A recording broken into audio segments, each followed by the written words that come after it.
वजन कमी करताना सर्वात मोठी अडचण काय येते? तर नमस्कार मैत्रिणींनो, आज आपण वजन कमी करण्याच्या प्रवासात लोकांना येणाऱ्या सर्वात मोठ्या अडचणीबद्दल बोलणार आहोत. अनेक लोक वजन कमी करण्यासाठी खूप उत्साहाने सुरुवात करतात. काही दिवस डाएट करतात, व्यायाम करतात, पण थोड्या दिवसांनी त्यांचा उत्साह कमी होतो. खरं सांगायचं तर वजन कमी करताना सर्वात मोठी अडचण म्हणजे सातत्य टिकवून ठेवणे.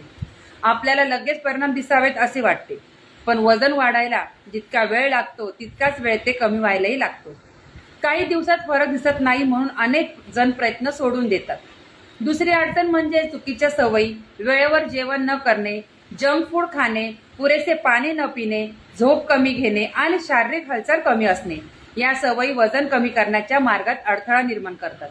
तसेच अनेक जण उपाशी राहून वजन कमी करण्याचा प्रयत्न करतात, पण त्यामुळे शरीर कमकुवत होण्याऐवजी आरोग्यावर परिणाम होऊ शकतो. वजन कमी करण्यासाठी कोणताही शॉर्टकट नाही. योग्य आहार, नियमित व्यायाम, पुरेसे पाणी, चांगली झोप आणि सातत्य या गोष्टी सर्वात महत्त्वाच्या आहेत. लक्षात ठेवा, वजन कमी करणे म्हणजे फक्त आकडा कमी करणे नाही, तर निरोगी जीवनशैली स्वीकारणे आहे. धन्यवाद.